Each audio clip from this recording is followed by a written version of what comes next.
Hello, Mr. Politician. I was wondering if you could tell me about the history of the prohibition of marijuana and the reasons that it is illegal. Well, sure, son, I'll fill you in on all the reasons that myself and other politicians have made grass against the law.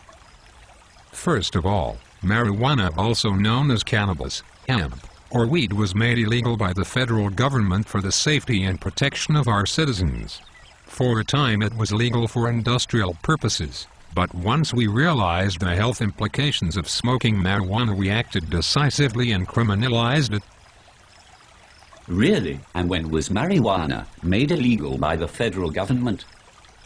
Marijuana was made illegal in the United States under the Marijuana Tax Act in 1937, although it was soon relegalized to aid the war effort and then recriminalized after the war was over.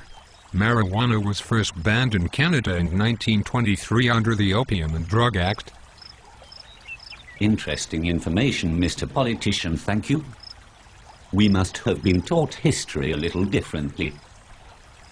I had heard something quite different. And what exactly have you been told? Well, in my research I found that in fact marijuana was really only made illegal for economic reasons. In fact, isn't it true, Mr. Politician, that William Randolph Hearst and the Hearst Paper Manufacturing Division stood to lose millions if not billions of dollars to hemp as America was on the verge of being able to effectively process hemp fibers?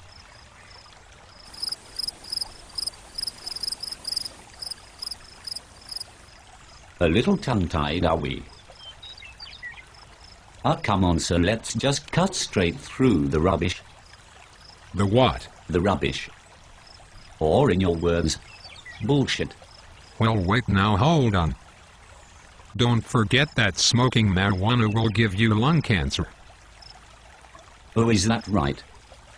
See, the problem with that statement, Mr. Politician, is that time after time marijuana, when tested by qualified medical researchers, continues to show that not only does it not cause cancer to human beings, but in fact it inhibits the ability of tumors in mice to grow. Listen. Off the record.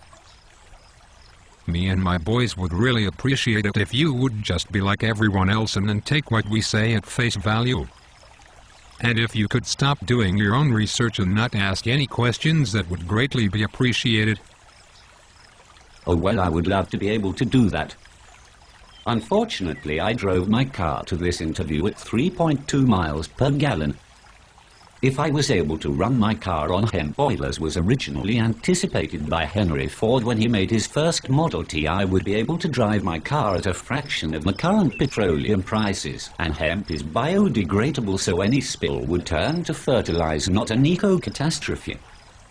And just what do you propose we do? Well, sir, I certainly never achieved a PhD, but I'm sure it's safe to say that it doesn't take one to realize that all prohibition has done is make criminals rich. Very rich. Just because you prohibit something doesn't mean it's going away. It just means it's going to be run by criminals. And not only that, sir, if I may add one last point. The current policy not only allows the criminals to set the market and inflate the price. By prohibiting it, we've ensured that they get to keep all the profits. Okay, but what about the fact that marijuana is a gateway drug to harder drugs like cocaine and heroin?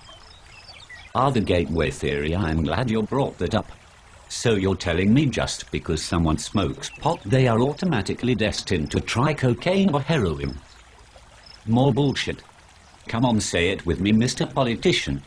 Bullshit. I am not going to say bullshit.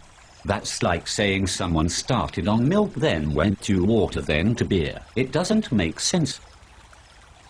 Actually, I'm quite surprised you make such a fuss about marijuana. You have no problem with generating revenue from alcohol and tobacco. Around 400,000 people die every year in the United States from tobacco alone. Alcohol comes in at around 85,000, and marijuana at 0. That's even lower than anti-inflammatories like aspirin, who showed up with 7,500 a year. You can't even give me one death caused by marijuana alone use. Not one. Well, I can certainly feel that plane ride in my private jet kicking in.